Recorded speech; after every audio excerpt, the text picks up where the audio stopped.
Faridabad really welcome all of you. आप सब पत्रकारों का जर्नलिस्ट का यहाँ पर बहुत बहुत स्वागत है। मेरा नाम केशव सलारिया, मैं Fortis hospital Faridabad consultant marketing head हूँ।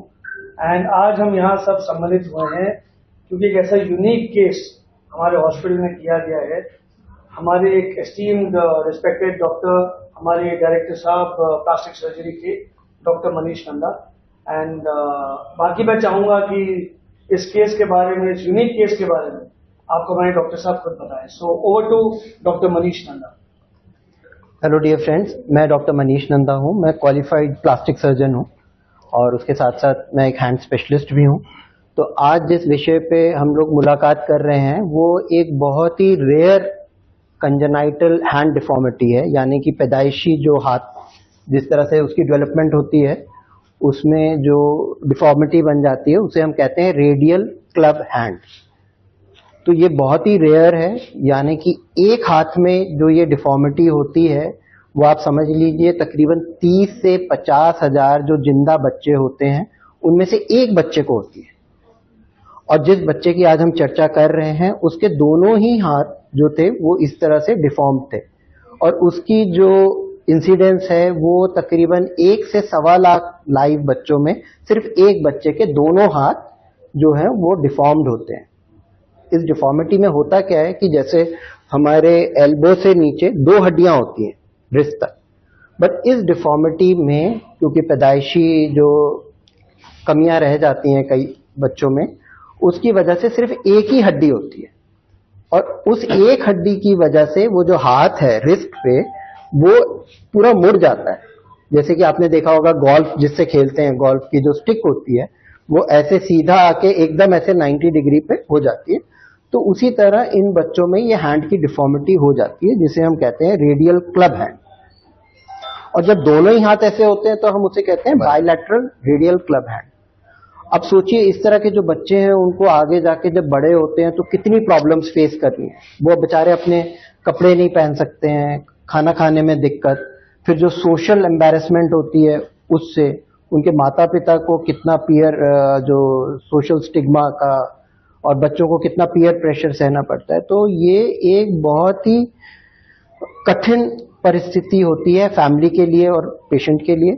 तो उसका हमने ट्रीटमेंट किया है और इसलिए हमें लगा कि हमें इसको प्रेस में देना चाहिए ताकि लोगों की अवेयरनेस बढ़े इस बारे में और उनको पता चले कि इस चीज का आज की डेट में पूरा अच्छा इलाज है। डॉक्टर साहब, इस बच्चे से पहले इस तरह की कितनी सर्जरी कर चुके हैं? मैं काफी सर्जरीज कर चुका हूं और मेरे पास बाहर से भी पेशेंट्स आए हैं। अगर आप हमारे यूट्यूब चैनल पे देखोगे तो कई मिडिल ईस्ट से भी बच्चे आए हैं जिनको कोई इस चीज का उपचार नहीं मिला, फिर हमने उसकी सर्जरी करी है। तो ये मेरे यूट्यूब चैनल पे भी है। सर इसमें कितना खर्चा है? देखिए इस सर्जरी को जो हम करते हैं 2 स्टेज में करते हैं, तकरीबन 1 महीने के अंतराल पे। यानी कि एक सर्जरी हमने आज करी तो तकरीबन 1 से 1.25 महीने पे हम दूसरी सर्जरी करते हैं और सारा खर्चा मिला के तकरीबन 3 से 4 लाख रुपए आता है। बट ये दोनों ही सर्जरी इतना बारीक होने के बावजूद आज हम ऐसे स्टेज पे आ गए हैं जहां पे हम बच्चे को सुबह एडमिट करते हैं, सर्जरी करके शाम को घर भेज देते हैं। तो सर ये क्या बाय बर्थ ऐसा ही था बच्चा? हाँ बाय बर्थ। तो सब कितने डॉक्टरों की टीम ने इलाज किया इसका? देखो अब होता यह है कि जब ये कंजेनाइटल डिफॉर्मिटीज होती है ना तो हाथ तो आपको दिख रहे हैं कि टेढ़े हैं, बट हम ये मान के चलते हैं कि हो सकता है और भी प्रॉब्लम्स हो इंटरनली। जैसे हार्ट की प्रॉब्लम हो सकती है ऐसे बच्चों में एसोसिएटेड, स्पाइन की प्रॉब्लम हो सकती है, किडनीज की प्रॉब्लम हो सकती है। कई बच्चों में ऐसे में एनीमियाज होते हैं, यानी कि जो बोन मैरो है वो बॉडी के जो ब्लड सेल्स है उनको बनाने में सक्षम नहीं होती। तो जब हम इनको ऑपरेशन थिएटर तक लेते हैं उससे पहले हम पूरी बच्चे की जांच पड़ताल करते हैं कि इसमें कहीं और कोई कमी पेशी ऐसे तो नहीं है जो कि लाइफ थ्रेटनिंग हो ये हो। तो इसके लिए अब जैसे कि किसी भी बच्चे को हमने ऑपरेट करना है तो हमें पहले बच्चे के डॉक्टर से सहमति लेनी पड़ती है कि क्या हम इसकी ये सर्जरी करने जा रहे हैं, फिटनेस है बच्चे की।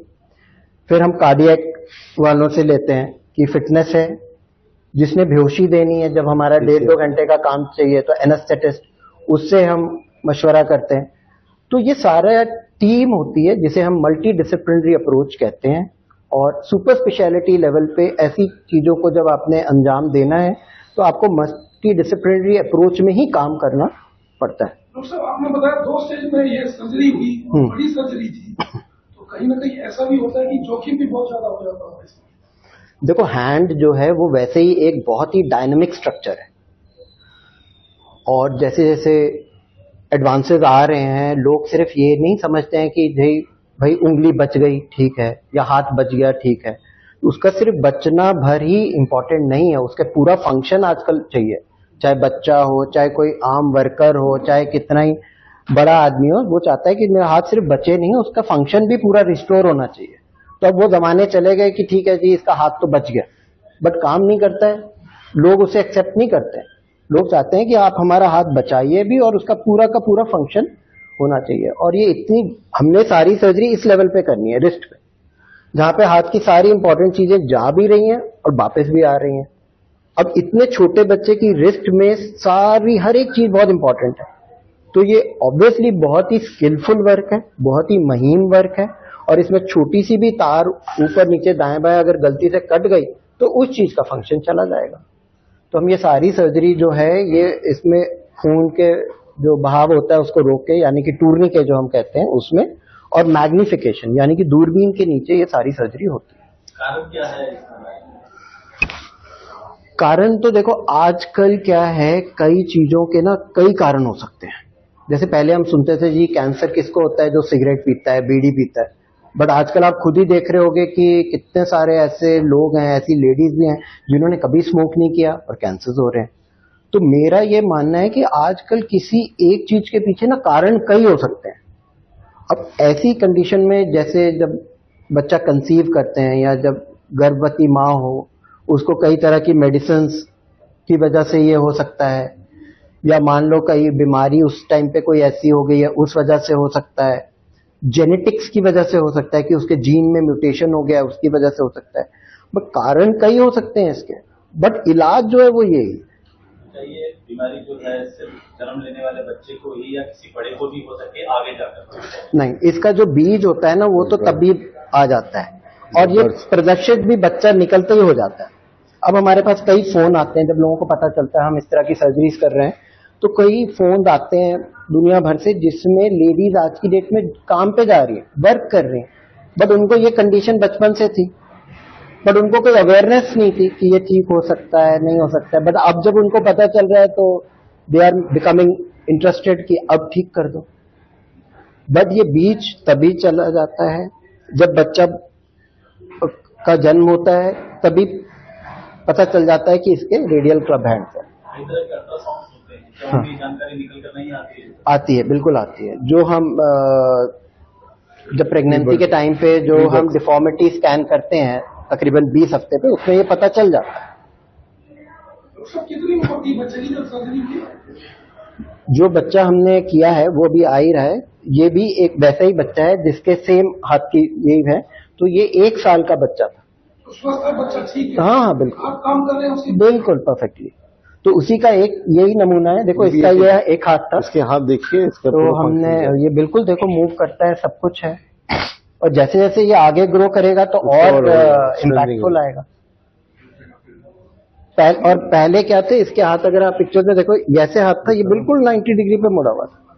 फिर कई बच्चों में इसमें अंगूठा नहीं होता है, कईयों का हाथ छोटा होता है, ये और इसमें कोई कंट्रोल भी नहीं होता क्योंकि ये रिस्ट ऐसे जा रही है, ये ऐसे पड़ा है, कोई कंट्रोल नहीं होता।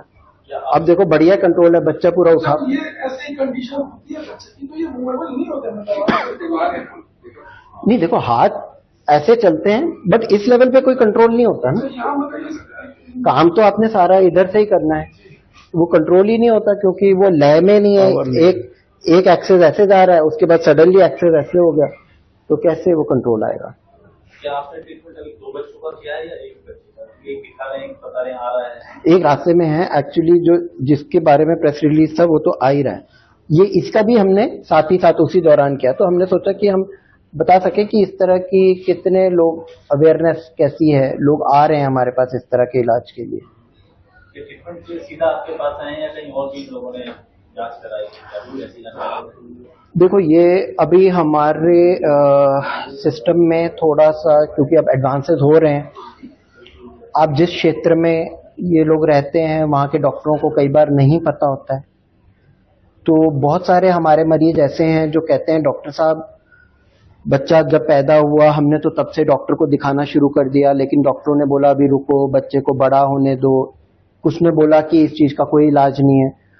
तो फिर हमने जब सर्च मारना शुरू किया, सोशल मीडिया पे देखना शुरू किया, तब आपका पता चला, फिर हम आए। तो मेरा कहने का मतलब है कि बहुत सारे हमारे पेशेंट्स का ये कहना होता है कि डॉक्टर साहब हमारी क्या गलती है लेट आने में, हमने तो डॉक्टरों से पहले भी मशवरा किया था बट किसी को पता ही नहीं था इस बारे में। क्योंकि अब ये न्यूअर एडवांसेस इतनी हो गई हैं, ये चीजें सब चली गई हैं आजकल स्पेशलाइजेशन से सुपर स्पेशलाइजेशन लेवल पे। तो कई बार स्पेशलिस्ट लेवल के डॉक्टर को ही नहीं पता होता है कि ये चीजें आजकल इतनी सुविधाजनक तरीके से ट्रीट हो सकती हैं। डॉक्टर साहब, अगर किसी को इस तरह की और प्रॉब्लम अगर है आगे भविष्य में, तो वो आपसे कैसे संपर्क कर सकते हैं? देखिए, अब ऐसे डायरेक्टली तो मैं ऐसे निकल नहीं जाऊंगा कहीं से, बट वो ऑब्वियसली जैसे जैसे उन्हें पता चलेगा वो फोर्टिस हॉस्पिटल पे संपर्क करें, और फोर्टिस हॉस्पिटल की जो सेंट्रलाइज डायरेक्टरी है वहां से आई एम श्योर कि उनको मेरे पास डायरेक्ट सही तरीके से किया जाएगा। अब मशीनरी बढ़ रही है, टेक्निक बढ़ रही है, पहले इलाज महंगे थे, अभी क्या लगता है और इलाज अभी सस्ते हुए वो आगे चले जा रहे हैं। देखो, मेरा पर्सनली ये मानना है,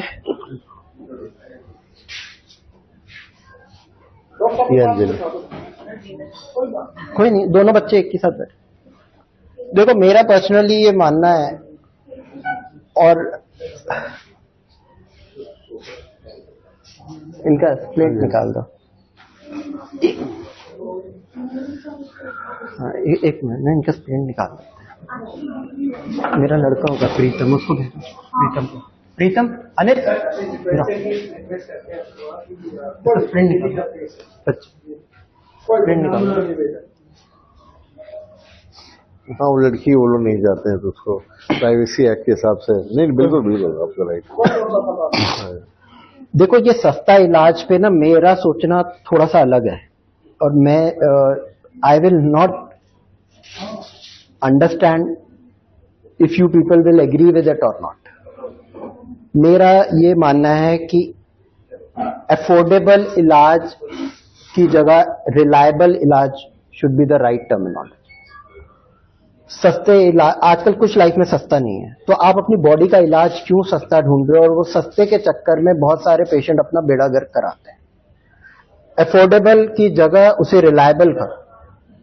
रिलायबल में सब कुछ मिलेगा, अच्छा इलाज भी मिलेगा, कम रेट पे भी मिलेगा, और जो किसी तरीके से आपको सुविधा मिल सकती है। मान लीजिए आप सरकारी हो, आप फौजी हो, आप कॉर्पोरेट में हो, आप फाइनेंशियल, आपने कैश में पे करना है, अगर आपको रिलायबल इलाज मिल रहा है तो कॉस्ट अपने आप कम हो जाएगी। बट अगर आप सस्ते इलाज के चक्कर में सस्ते डॉक्टर के पास गए, उसने आपसे जो आपके पास था वो ले लिया, इलाज नहीं ठीक हुआ, फिर आप थोड़ा सा और इधर उधर से लोन लिया, फिर किसी और के पास गए सस्ते के इलाज में, बाकी उसने ले लिया, तो बाय द टाइम आप अच्छे और जो मेन जिसने आपका इलाज करना था तब तक जब तक आप उस पर पहुंचोगे आपकी आधे से ज्यादा पैसे खत्म, जमीन बिक गई। तो I think the nation should now understand कि we should move from a affordable health care to a reliable health care, that is more important. And when you come to a super specialist, I am sure cost अपने आप गिर जाती है, कम हो जाती है, क्योंकि उसने 2 बार हाथ लगाना है, पेशेंट को फायदा हो जाना है और काम खत्म।